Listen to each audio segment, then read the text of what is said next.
Welcome to my Substack. My name is Lauren Saracione. I'm the creator of Body Energetics. You can join my community and do my 12-week curriculum that my clients get for free. And then you could always join personal or group coaching if you want to go deeper and have that personal touch. So you can go to school.com/bodyenergetics, find out more about it at bodyenergetics.com/12 weeks. That's the number 1, 2, and then weeks. Today, we are talking about why you are inconsistent with your diet and your exercise. And I want to break it down to you so quickly, like get this to you in like 12 minutes top, okay? So buckle up. Now, I've been in fitness for 25 years, and I only recently, in the last 3 years, got consistent with my eating. With my eating habits. I've always been pretty consistent with my exercise because I absolutely love to exercise. And the only reasons why I wouldn't be consistent with exercise is because my neck would be in a flare. My neck was injured in 2015. It took 7 years to get out of the chronic pain after that trauma. And then now, basically, whenever I have a neck flare, it's a barometer to let me know you're stressed. You're either physically or emotionally stressed, and you got to press pause. So, pain is one of the most incredible things that I have come across as a superpower. Okay, so, I was not consistent with my eating because I did not change my identity as a person who could be lean and fit 24/7. And so that's what I want to share with you is that it doesn't matter how much information you know. I could tell you all about macros. I could tell you all about cycle syncing, different calorie intakes with different phases of your period. I could tell you all of that stuff. But until you are the woman, none of it is going to work. And that's the identity piece. So I want to break it down to you about the mind-body connection, because the mind-body connection is the connection that you must create and establish for yourself so that your body, your emotions, your energy can back you up. Okay. So I want you to think about your mind is the masculine energy. This is the doing energy. This is the going forth energy. In old mythology, this is the birthing experience where something is actually created in the physical after it was in the womb of non-physical. The feminine energy, the what we usually just say is energy or emotion, that's the thing that has to propel the mind. So a lot of times we talk about a ship, right? We've got a ship and we got a captain. We need to be the captain of our ship. Okay. What does the ship need in order for it to go on the ocean?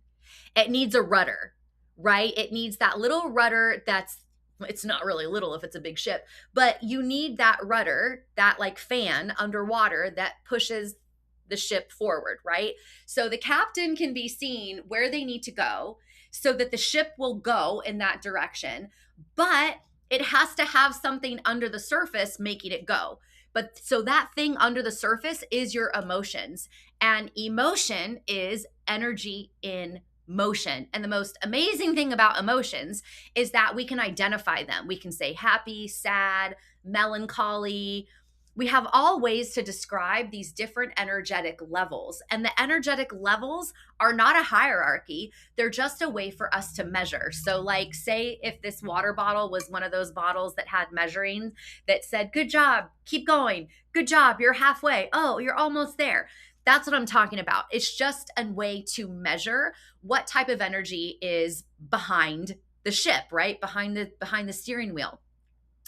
So if you are starting over every single Monday, it's because you have not changed the energy system that is driving the behavior of your body. So it's like every Monday, you could be like gung ho and you're like, I'm going to do this. I'm going to track my macros. I'm going to get a gram of protein for every body weight. And then Tuesday rolls around and one of your friends is having a bad day. And she's like, it's Taco Tuesday. We should totally go out for margaritas because I need to vent.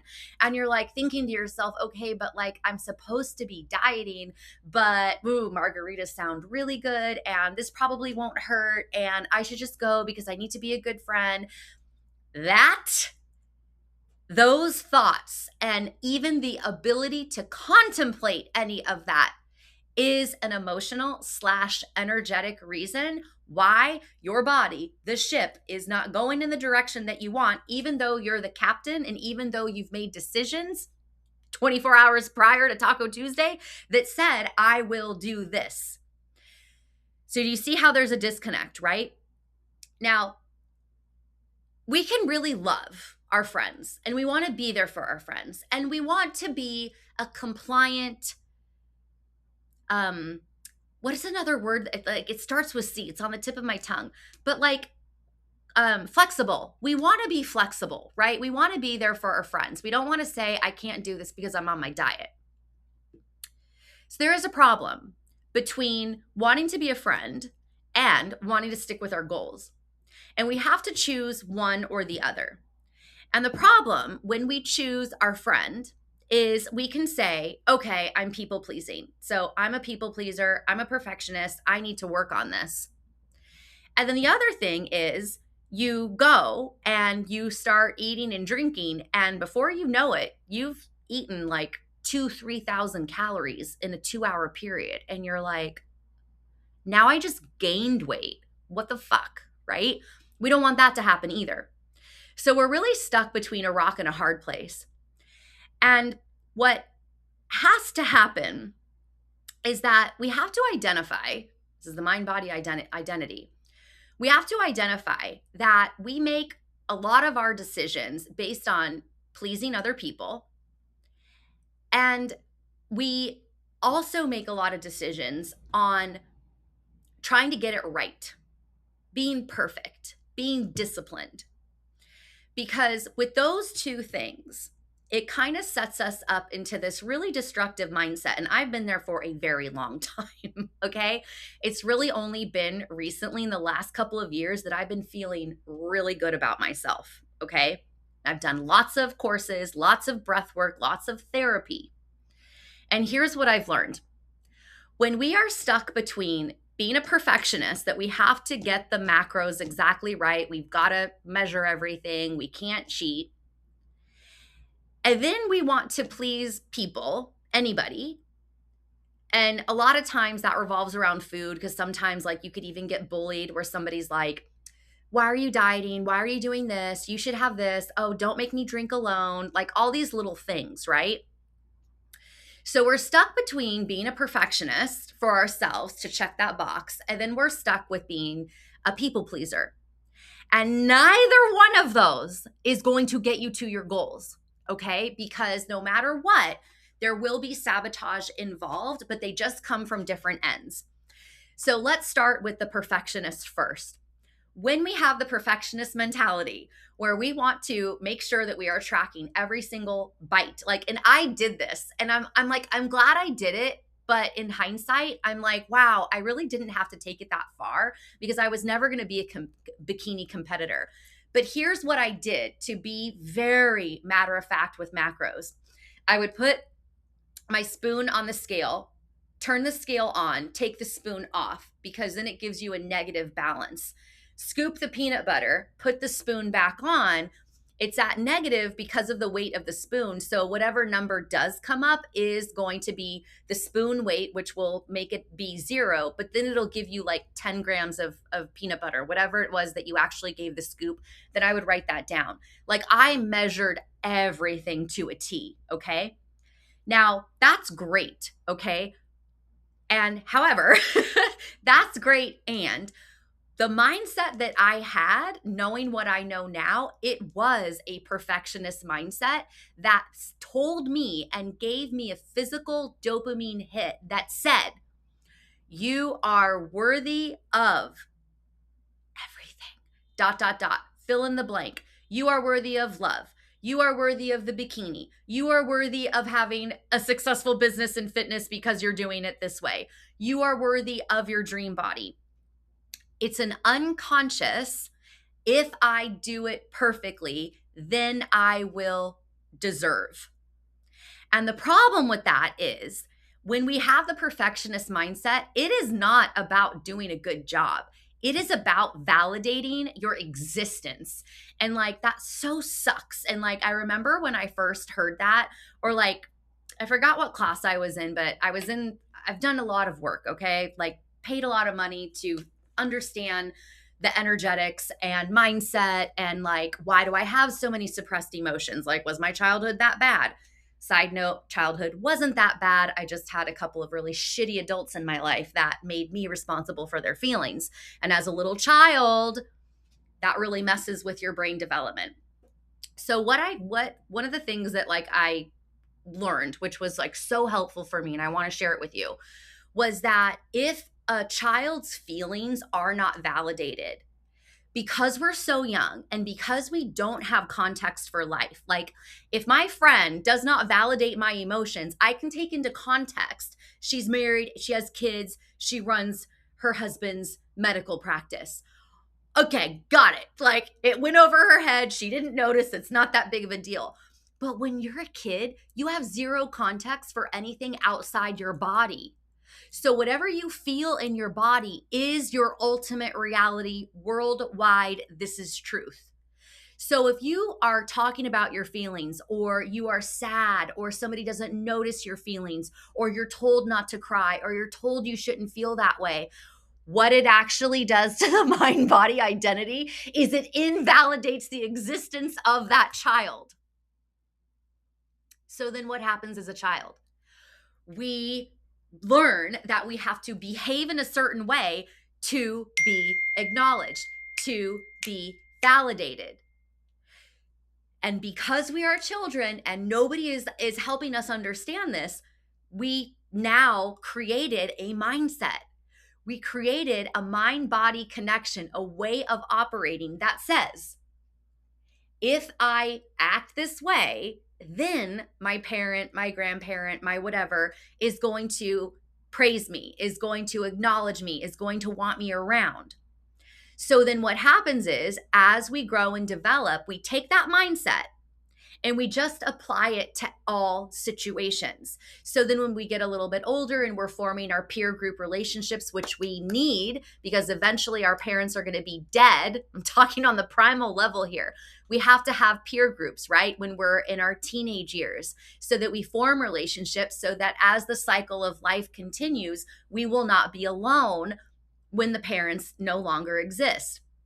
So then what happens? Then we give into peer pressure. We start doing things to fit into the group so that we can create those connections. So this mindset of being a perfectionist then goes everywhere. And for me, like my midheaven is Capricorn 10th house. I'm an Aries rising, and that Capricorn is like, get to the top of the mountain, go. And so it's like, I have always put all my energy into achieving, which is a great thing. It served me very well. Didn't serve me so well after my neck injury. I had to learn how to not work so much so that I wouldn't have so much stress, so that I wouldn't be in consistent pain. My point is, the perfectionist mentality is the thing that makes us combust, because what happens is we cannot sustain that because it's not coming from a holistic space. It's coming from a fragmented in our psyche, in our unconscious that says, unless I achieve ... I actually am invalid. I have no reason to exist. That's what happens on the unconscious level. So the perfectionism is coming from that space. It's not coming from a space of, I'm just really good at tracking macros. I pop my chicken on the scale, done, done, done, done, done. Cool. Got my parameters of how much protein, fat, and carbs I have. Great. That's awesome way to do it. But if we're doing it because then we're constantly looking at the numbers, we're constantly refreshing MyFitnessPal, we're constantly getting on the scale, we're constantly pinching, we're constantly being like, okay, if I run the numbers and I cut a little bit more calories, then I will, over the course of 4 months, I will have lost such and such amount. Okay, what if I eat a little bit more? Like, do I want my weight loss to be that slow? No, I want it to be really fast. I want to get 2 pounds down a week. And so it's that causes the problem. And if you know, let me tell you, molecules of emotion matter. So when your mind-body identity has something, right? If you're a perfectionist, what ends up happening is that you are under stress. If you're a perfectionist, you are under stress. So if you are unconsciously running a perfectionist mindset, your brain will be secreting degenerative molecules of emotion, inflammatory molecules of emotion, which make you bloated, okay? Which make you feel run down. They deteriorate your tissue. It is aging on steroids, okay? So you have that going against you, which also contributes to wanting to self-soothe with food. So here you are, being a perfectionist, secreting degenerative inflammatory molecules of emotion, causing you to reach for something to calm your system down, to give you endorphins, to give you serotonin, to mop up the degenerative molecules of emotion. So then what just happened? You had to comfort the inner child. You had to comfort yourself chemically, which takes away from tracking the macros because you were so obsessed about it. And there's another aspect to it called decision fatigue, that we make thousands of decisions every single day. And if you add on meticulously tracking your macros or being like, I'm only carnivore, I'm only keto, I'm only Whole30, I'm only greens, I'm only whatever, then you just added so many more decisions. So by the time nighttime comes or by the time Friday comes, your brain is literally in what's called decision fatigue. And it's like, I'm done. I'm done. I am not doing anything else. I want to eat what I want. I want to relax. I'm going to have a beer. I'm going to drink a bottle of wine. And then there goes your results, right? So remember I said that there's two spectrums to this, right? The perfectionist. So the perfectionist is trying to feel validated on an unconscious level, trying to feel valid for existing. This is why when you have suppressed emotions, the depression is deep. Because if you, on an unconscious level, do not feel worthy of existing, there is no diet that is going to get you there. That's the inner work. That's the hard stuff. Okay, so the other side is the people pleaser. And the people pleaser, similar to what I said about the when we're teenagers and we have to form our tribe because eventually our parents are not going to be alive and we need our community. So the people pleaser is actually more of a primal instinct to stay in the tribe so that we don't die. And you have to scale this back, that the mind-body identity is a primal, animalistic, unconscious identity. It is purely about survival. So if you people please, what that means on an unconscious level, if I oblige, if I accommodate, if I comply, I will not be kicked out of the tribe. I will not be alone, and therefore I will not die. Because on the primal level, if we do not have people around us, we die. If we don't have shelter, we die. If we don't have somebody to notice that we're cut and we're bleeding and we have to be taken somewhere, we die. Like, you have to get to the primal instinct of what the body is wanting to do. The body wants to stay alive. No matter how bad your heart is hurting, no matter how badly you are judging yourself, your body wants to stay alive. So the people pleaser, even though you don't want to go out for margaritas and tacos, you bet your ass you're still going to go and you're going to blow your diet because you will feel like a bad friend. And if you feel like a bad friend, you're not going to have friends. And therefore, on that primal level, you will cease to exist. Okay? So there's that piece. But the people pleaser also has another conversation to be had as far as the nervous system goes. So your nervous system has ventral. Right now, I'm in ventral. I'm in a connective state. I'm happy. I feel open. I'm sharing with you this information because I want you to love your body. And I want you to love being alive because I know how hard it has been for me. The other state, there's two more states. The next state of the nervous system is fight or flight. This is when we're ready to go. This can also be like, well, yeah, I mean, it's just like ready to go. I was going to say it's kind of like excitement, but like sometimes excitement can feel like fight or flight, like boom. Okay, like there's excitement that scares you, and then there's excitement that is just like because you have joy, right? But it kind of feels the same. That was a little bit of a tangent. Let's reel it back in to fight or flight. So when I think about fight or flight, I think about this like when it comes to dieting, that like we're pissed off and we're actually pissed off on something that happened in our life. But because we're focused on our dream body and we are hyper focused on the tool, if it's a diet that has a name or if it's tracking your macros, we get mad at that because that's where we're focused and that's where we can project. And then we're like, screw diet culture, screw needing to be attractive. Everybody should love me the way I am. I'm beautiful. So that would be fight or flight when it comes to our eating. And so then we start to eat, right? The next one, and then flight, obviously just ghost. Like you could actually just completely forget that you were tracking your macros or completely forget that you were supposed to be carnivore. And like all of a sudden you're like, I'm eating a bowl of rice. And I love rice, so I would never be carnivore.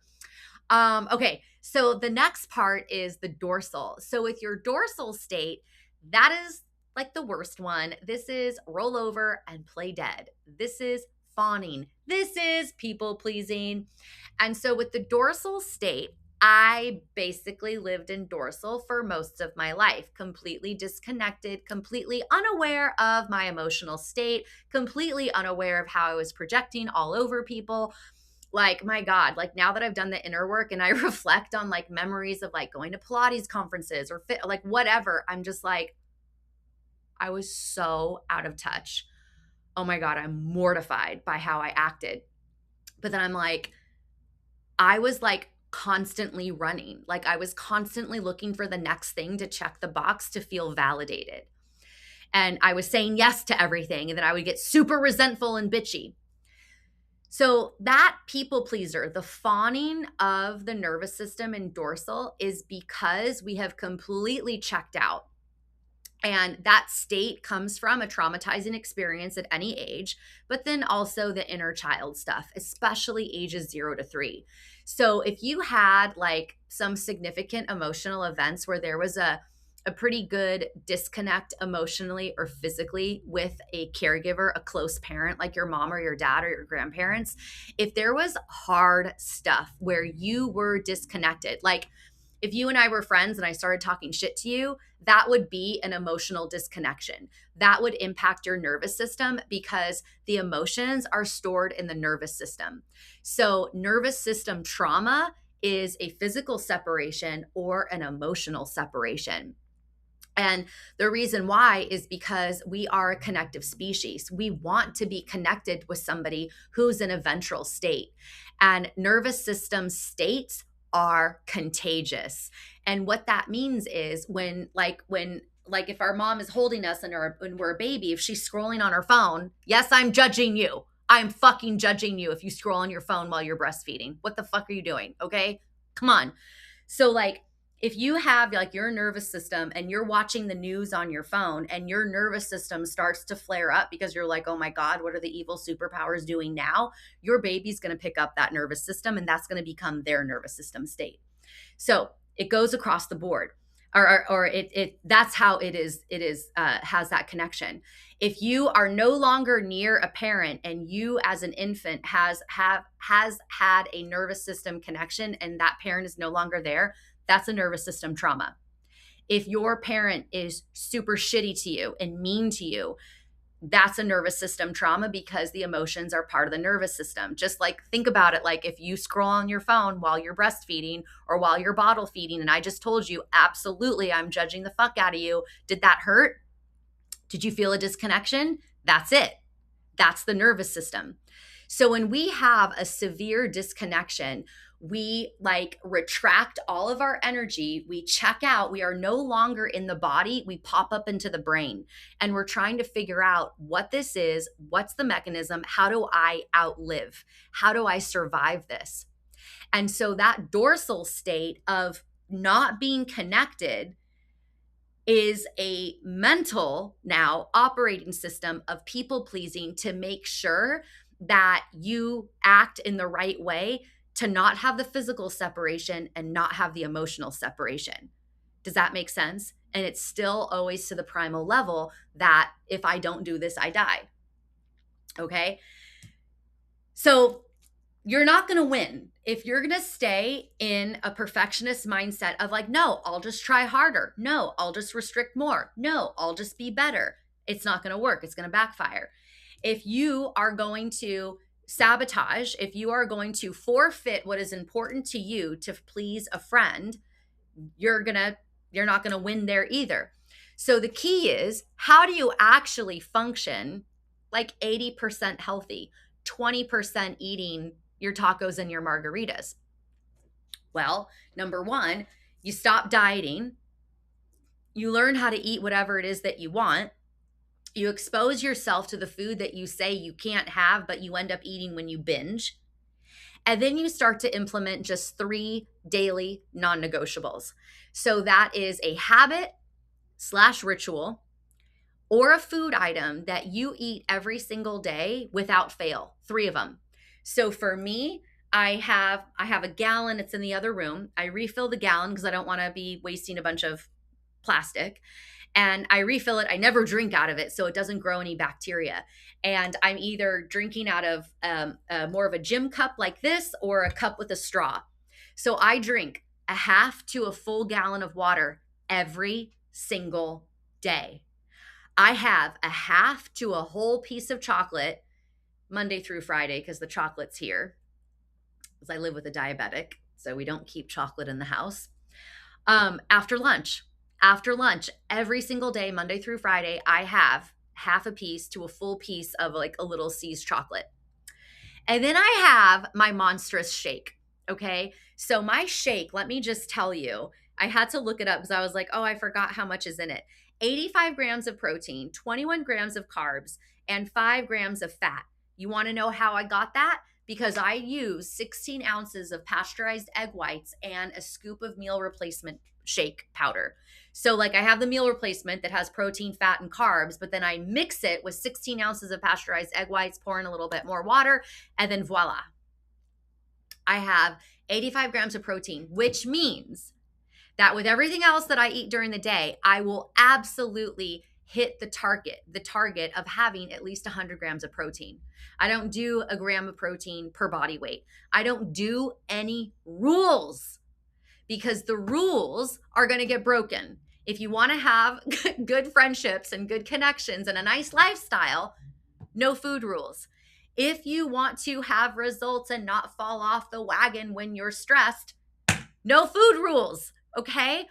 Because when you are not operating out of people pleasing or out of perfection, what that means is you have connected your mental, emotional, and physical bodies. You're all together, mind, body, spirit, because the mental, emotional bodies are non-physical. They call them the light bodies or the subtle layer bodies. This is the only physical one. But we have to get mental, emotional, and physical bodies all together acting as one organism if you want this to change for you. Okay. And absolutely, I want this to change for you. And I want to sign off because it's almost 30 minutes and I don't want this to go on forever. I want you to feel empowered. I want you to take action. I want you to pick out 3 things that you can do every single day that are either a habit, a ritual, or an actual food item. Okay. Drink your water. Get your protein shake, eat some of your fun food every single day. That's all I got for you. Have an amazing day, and I will see you later.